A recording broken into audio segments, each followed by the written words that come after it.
So Super Rugby feels the need for speed. And I thought you were going to score. Ask a better question, you get a better answer.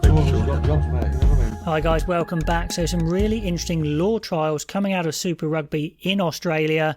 Might have to have scheduled this video because it did clash with another one I did, but it was certainly new news at the time of recording.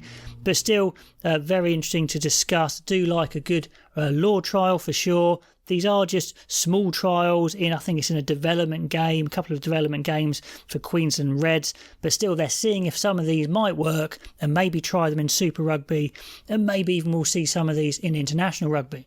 Now, the aim of these law trials are to try and speed the game up, stop some time wasting, get on with it if you like. And Rugby Australia know they need to make an exciting product to compete with all the other sports in Australia especially.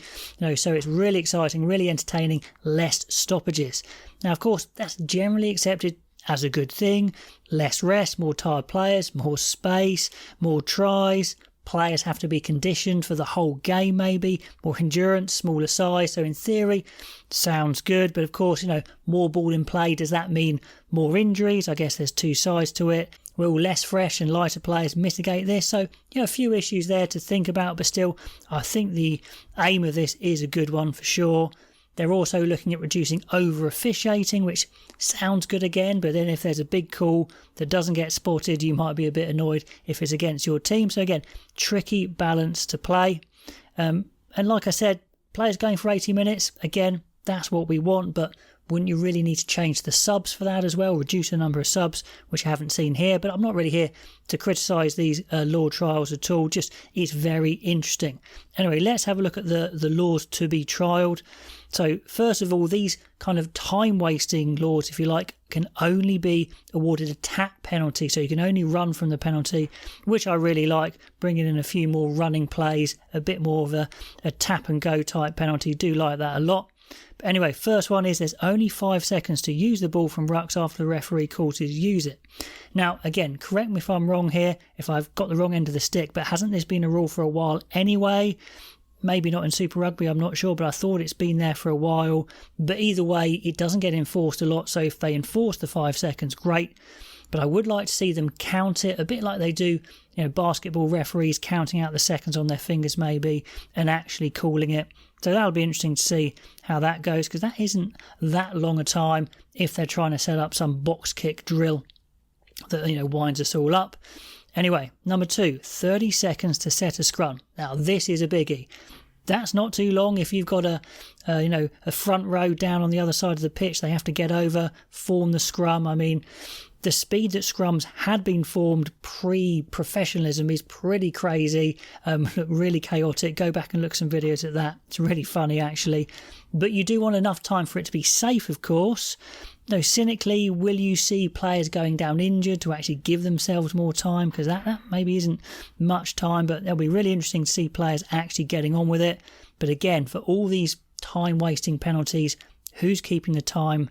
It can't just be a subjective thing, otherwise it just gets too much variation. Which of the refereeing team is going to be setting the clock for this one, if there is going to be an actual clock. 60 seconds to complete a penalty. Again, couldn't quite see if that was just a kick a goal penalty or any option penalty. That'll be interesting, so I'm guessing it's any option penalty. 90 seconds for conversions. Now that sounds like quite a long time, but I'm guessing the 90 seconds starts as soon as the ref awards the try, the whistle goes. Again, like I said, sounds plenty, but if you're going in for a big team celebration, then you could get in a bit of trouble. So that will be interesting there. Let me know if you think I've read that one correctly. I have looked on a few different sources and it doesn't give too much detail, but I'm guessing it's from when the ref blows the whistle. Number 5 is 30 seconds to restart once the conversion is complete. Again, trying to stop teams getting too much rest by just dawdling up. So fair enough, as long as, again, they're timing the penalties. And like I said, all those time-wasting type penalties are only tap penalties, only running penalties. I love a good tap and go, but we have seen more of them, but really only just straightforward taps and goes close to the line without much ingenuity. I'd love to see some real running penalty attack set plays going, some real ingenuity going on those, so we'll see if that happens there. Anyway, on to some other ones. Number 6, if there's no clear infringement at scrum time, the team with a feed receives just a tap after 2 resets. Now, I guess that's just aimed to stop the indefinite resets of scrum, so fair enough, but still 2 reset scrums does take quite a long time, but I guess it stops the extreme end of that. Number 7 there, well, I'm just putting numbers on them, but 7 for me, scrum halves cannot go past the tunnel of the scrum. Now, again, I'm guessing that's the defending scrum half they're talking about, rather than following the ball round, fighting, tussling with the opposite 9, trying to interfere with their pass. They just want either the scrum half to get the pass away and restart the game.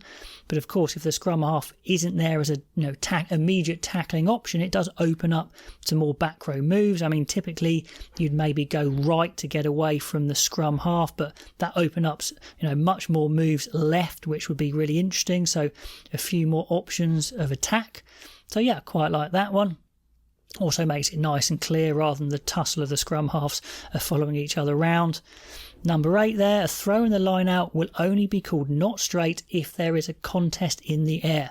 Love this. If the opposition want to get the advantage of keeping boots on the ground, say for a counter drive, then I think it's only fair they lose the advantage in the air. And to be fair, most decent refs do give more leeway anyway for a slightly wonky throw if there is no contest in the air, but still good to formalise it. So yeah, like those, like pretty much all of them to be honest, but you never know how they're going to go till you actually do them. Number 9, only players within the line out can join the maul. Now this is really interesting and in theory sounds great, but again, let me know if you think there's a flaw to this or if you don't like that idea. The whole team piling in, I'm not sure. No, that's really an exciting thing to see, or is it? Maybe you like that sort of thing. Maybe it creates more quality in a technical battle. It would be great to see some short line outs with some actual kind of mini maul contest going on there where you select your best maulers to go in and try and catch the opposition off guard. So yeah, I don't mind that rule at all, but let me know if you do. Number 10, emphasis on tackler rolling away, and fair enough, and they want them rolling away to the side, so that'll be interesting to see.